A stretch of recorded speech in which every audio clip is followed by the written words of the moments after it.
PEGI 18. Hi everyone, my name's Alex Hutchinson, creative director on Far Cry 4. I'm Mark Thompson, I'm the narrative director on Far Cry 4. Nice to meet you. Nice to meet you as well, and welcome to Karat, our new fictional location. So in Far Cry 4, you step into the shoes of AJ Gale, who is returning to the country of his birth, initially just to scatter his mother's ashes before he gets caught up in what's essentially a civil war.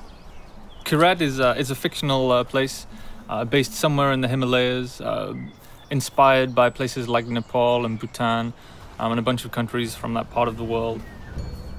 So looking out there, you know, one of the core things of any open world game, that sort of excitement and mystique and hope of an open world is, you know, what is all that smoke coming from? You know, what temples are out there? What secret locations? So we've peppered the world with different places to find, all of them filled with loot and secrets and collectibles and all that good stuff. And of course, the open world of Far Cry is densely populated with a variety of different animals, beasts. And also that's some kind of yak. I don't even know what that animal was. Yak, I believe. Is it yak? With next-gen fur. Next-gen fur, that's true. Individually modeled hairs. So you see here with the eagle, you won't see it in this demo, but you can be attacked from above for the first time in a Far Cry game. So we've tried really to play with verticality, to have threats above and below you. And obviously you can still get involved in the ecosystem of the animals and hunt. And you can throw bait now. Yes, to attract animals. And stuff like the eagle stealing the morale of the goat. Like, it isn't scripted, that's just what happens at the intersection of those two different AI systems talking to each other. The goal being that every player tells themselves a different story, that they get different surprises, that they have a different story to tell their buddies when they come to work the next day or go back to school or whatever. So there are a bunch of new tools in Far Cry 4, one of which you'll see here is the grapple. We wanted to make something that allowed you to clamber over those annoying cliffs you sometimes came across in Far Cry 3, and something that would also lean into the much more vertical, much more sort of mountainous regions we were building in this game. And that was a pretty simple example, but the level designers get pretty crafty with the setups. We have these areas we're calling adventure zones in the new game, which will take you to places like temples, which you can see from afar, and force you to use the grapple in sort of really interesting and different ways.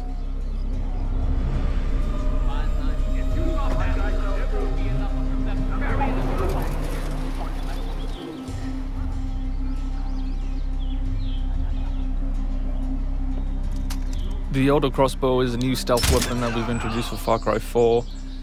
It adds a little more versatility than the bow did in Far Cry 3. Obviously it sacrifices the long range for rapid fire, but it's still a super useful stealth weapon.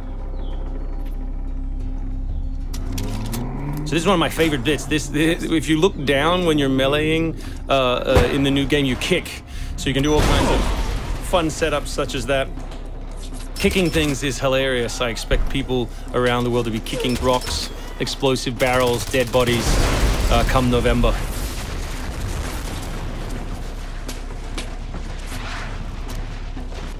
Our goal really was just to provide as many tools as possible, whether vehicles or animals or weapons or, you know, goofy stuff, and let people fit them together any way they want. Yeah, and we've snuck a few features in that fans of Far Cry 3 I think are going to be surprised by. Drive and shoot. Yes. So drive and shoot, obviously it's a bit frustrating to be chasing someone forever and have to sort of drive in front of them, pull over and wait for them to get out. So now in the vehicles you can drive and shoot with any one-handed weapon.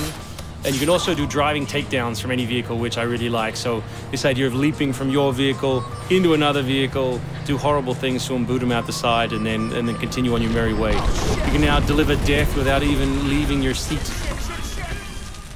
So Wingsuit is still here, and it's really cool, as you see, and actually when the space became more vertical, it actually became more fun. The mountainous environment means that there's a lot more wingsuiting to be found. And hopefully you won't get it before the middle of the game.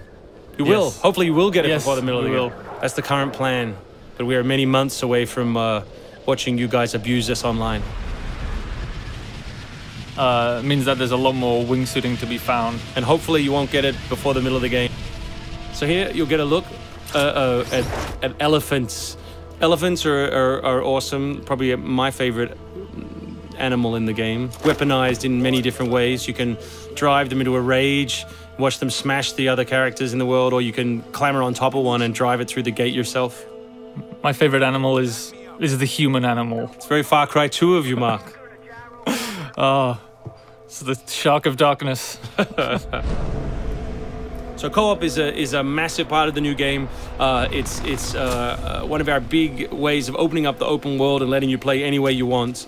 So basically, when you ask your buddy to join, all the solo missions turn off, and you're left with all of the open world toy, the outposts, the fortresses, the towers, all the quests to play any way you want.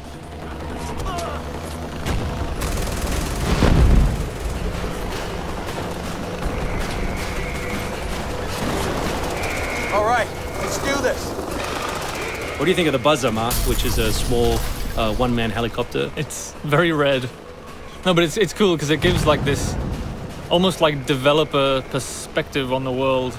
Like you normally in Far Cry 3 you could never really see an outpost, or you couldn't engage with an outpost from this kind of vantage point, which is really cool.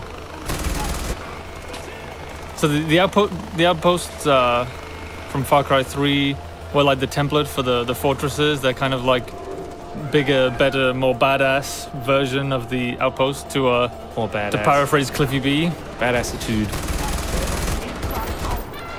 So imagine charging that vehicle, you know, atop the elephant as opposed to just watching it happen. We spent a lot of money on that feature. Yeah, a lot of money. Perhaps we could have put that in a video. Very expensive. So thanks everyone for watching. We really appreciate your time and we look forward to showing you a whole lot more gameplay in the coming months. The game ships, of course, November 18th worldwide on PS3, PS4, Xbox 360, Xbox One, and PC.